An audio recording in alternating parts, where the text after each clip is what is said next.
സന്തോഷത്തിൻ്റെയും സമൃദ്ധിയുടെയും പ്രതീകമായിട്ടാണ് ഓണം നമ്മൾ ആഘോഷിക്കുന്നത്.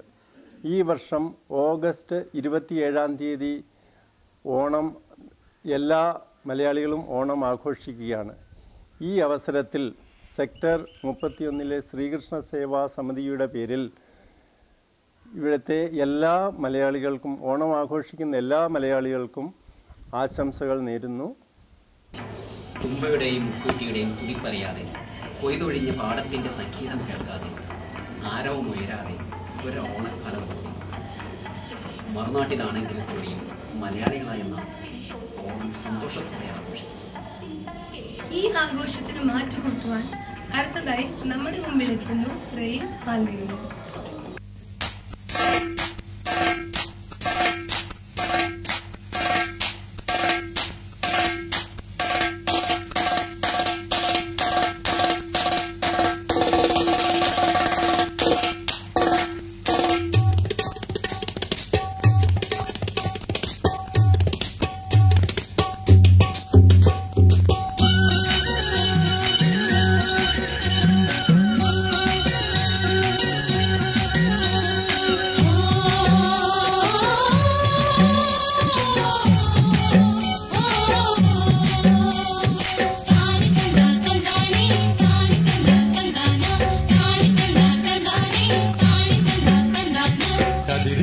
കതിർ കൊണ്ടുവായോ, കെട്ടി കൊയ്ത് കൂട്ടിവായോ.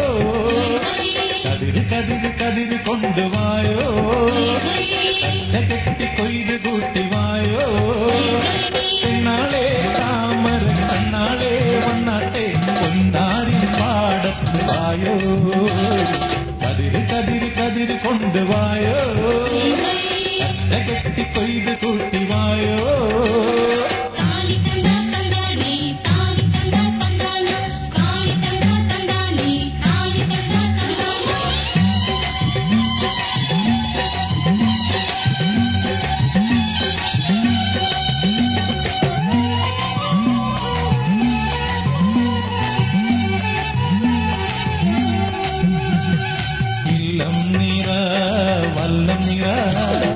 വട്ടികൊണ്ട തുട്ടകൊണ്ട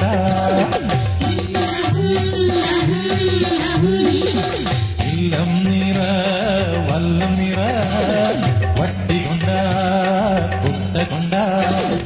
അല്ലിമല പെണ്ണാളെ ഇല്ലം നിറയ്ക്ക് വേല ചെയ്ത് വേട്ടുകൊണ്ട് പാടം നനയ്ക്ക്.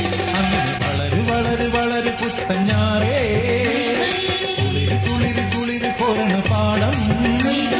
പെണ്ണാളെ താമര കണ്ണാളെ വന്നാട്ടെ പൊന്നാരിൽ പാടത്ത് വായോ.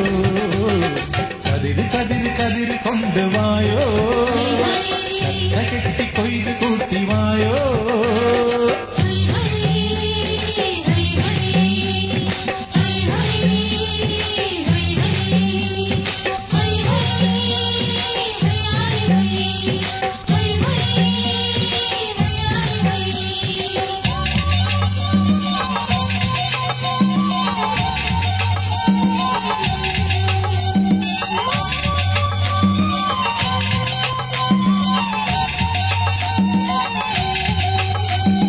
ഓണം വന്നേ ഓടിവായോ കൂട്ടുകാരേ. ഓണം വന്നേ ഓടിവായോ കൂട്ടുകാരേ. കാലത്തെ പൂക്കളത്തിൽ മാവേലി എത്തും, പാടിയാടി തുമ്പിതുള്ളാൻ കൂട്ടുകാരെത്തും. അങ്ങനെ വിടര് ചിങ്ങപ്പൂവേ, തുടരു തിന്തിനാട്ടം പെണ്ണേ. പെണ്ണാളെ താമര കണ്ണാളെ വന്നാട്ടെ പൊന്നാരിൽ പാടത്ത് വായോ. കതിർ കൊണ്ടുവായോ, കെട്ടി കൊയ്ത് കൂട്ടിവായോ. കതിർ കൊണ്ടുവായോ, കെട്ടി കൊയ്ത് കൂട്ടിവായോ. പെണ്ണാളെ താമര കണ്ണാളെ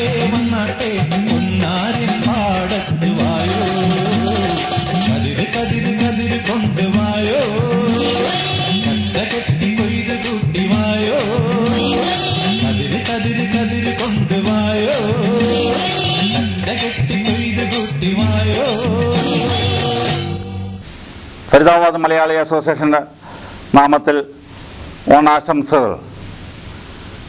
1970 രജിസ്റ്റർ ചെയ്ത് രൂപം കൊണ്ട ഫരീദാബാദ് മലയാളി അസോസിയേഷൻ ഫരീദാബാദിലുള്ള ഓരോ മലയാളികളുടെയും ദൈനംദിന പ്രശ്നങ്ങളിൽ ഇടപെട്ട് അവർക്ക് വേണ്ട സഹകരണങ്ങൾ ചെയ്തു വരികയാണ്. ഫരീദാബാദിലെ സെക്ടറുകളെ 12 ഏരിയകളായിട്ട് വിഭജിച്ച് ഓരോ ഏരിയയിലും ഒരു ഏരിയ കൺവീനറും അദ്ദേഹത്തെ സഹായിക്കുവാൻ ഒരു കമ്മിറ്റിയും തിരഞ്ഞെടുത്ത് അവരിലൂടെ FMAയുടെ സന്ദേശം ഓരോ മലയാളി വീട്ടിലും എത്തിക്കുവാൻ FMA ശ്രമിച്ചു വരുന്നു. ഈ അവസരത്തിൽ പ്രത്യേകമായി എടുത്തു പറയുവാനുള്ളത് 2006 കേരള സർക്കാർ മറുനാടൻ മലയാളി സംഘടനകളുമായി ഒത്തുചേർന്ന് ആരംഭിച്ച ഭാഷാ പഠന കേന്ദ്രങ്ങളുടെ പ്രവർത്തനങ്ങളാണ്. കേരള സർക്കാരിൻ്റെ ഔദ്യോഗിക ഭാഷാ വകുപ്പും നോർക്കെ കേരള ഹൗസിലെ ഇൻഫർമേഷൻ ഓഫീസ് എന്നിവയുടെ സഹകരണത്തോടുകൂടി ഡൽഹിയിലും പ്രാന്തപ്രദേശത്തുമുള്ള മലയാളി സംഘടനകൾ ഭാഷാ പഠന കേന്ദ്രങ്ങൾ ആരംഭിച്ചു കഴിഞ്ഞു. കഴിഞ്ഞ ഒരു വർഷം കൊണ്ട് തന്നെ ഏകദേശം 153 ഭാഷാ പഠന കേന്ദ്രങ്ങൾ പ്രവർത്തനം ആരംഭിച്ചിരുന്നു. കേരള സർക്കാർ ഇതിന് അത്യാവശ്യമായ പഠന സാമഗ്രികൾ നൽകിക്കൊണ്ടിരിക്കുന്നു. മറ്റ് ചിലവുകൾ അതാത് സംഘടനകൾ ഏറ്റെടുത്ത് നടത്തുകയും തികച്ചും സൗജന്യമായി മലയാള ഭാഷ നമ്മളെ കുട്ടികളിലേക്ക് എത്തിച്ചു കൊടുക്കുവാൻ ഓരോ സംഘടനയും ശ്രമിക്കുകയാണ്. അതിൻ്റെ ഭാഗമായി ഫരീദാബാദിലും 13 ഭാഷാ പഠന കേന്ദ്രങ്ങളിൽ കൂടി നമ്മൾ പ്രവർത്തിച്ചു വരികയാണ്. കഴിഞ്ഞ ഒരു വർഷം കൊണ്ട് തന്നെ ഏകദേശം 225 കുട്ടികളെ ഈ ഭാഷാ പഠന പരീക്ഷയിൽ പങ്കെടുപ്പിക്കുവാൻ സാധിക്കുകയും അതിൽ 97% കുട്ടികൾ പാസ്സാകുകയും പാസ്സായ കുട്ടികൾ ഏകദേശം 80% കുട്ടികളും A ഗ്രേഡോടുകൂടി പാസ്സായി എന്നുള്ളത് നമുക്ക് തികച്ചും അഭിമാനിക്കാൻ പറ്റിയ ഒരു കാര്യമാണ്. ഈ അവസരത്തിൽ ഫരീദാബാദിൽ താമസിക്കുന്ന ഓരോ മലയാളി സുഹൃത്തുക്കളോടും FMAയുടെ നാമത്തിൽ ഞാൻ ആവശ്യപ്പെടുകയാണ്, അഭ്യർത്ഥിക്കുകയാണ്. നമ്മളുടെ കുട്ടികളെ ഭാഷാ പഠന കേന്ദ്രങ്ങളിൽ അയച്ച് അവരെ മലയാള ഭാഷയിൽ എഴുതുവാനും വായിക്കുവാനുമുള്ള കഴിവെങ്കിലും നേടിയെടുത്ത് കേരളത്തിൻ്റെ കലാസാംസ്കാരിക സമ്പത്ത് ആസ്വദിക്കുവാൻ അവർക്ക് അവസരം നേടിക്കൊടുക്കുവാൻ നിങ്ങളുടെ സഹായ സഹകരണങ്ങൾ കൊണ്ട് ശ്രമിക്കുക. ഈ അവസരത്തിൽ ഫരീദാബാദിലെ മലയാളി സുഹൃത്തുക്കൾക്ക് ഇങ്ങനെയൊരു ഓണാശംസ നേരുവാൻ സഹായ സഹകരണങ്ങൾ ചെയ്തു തന്ന സാഗാ മീഡിയയെയും അതിൻ്റെ ഡയറക്ടർ മിസ്റ്റർ രമേശിനെയും ഞങ്ങൾ പ്രത്യേകം അനുസ്മരിക്കുന്നു, നന്ദി പറയുന്നു. ഒരിക്കൽ കൂടി ഫരീദാബാദിലെ എല്ലാ മലയാളി സുഹൃത്തുക്കൾക്കും FMAയുടെ പേരിലും എൻ്റെ വ്യക്തിപരമായ പേരിലും ഓണാശംസകൾ. നന്ദി, നമസ്കാരം.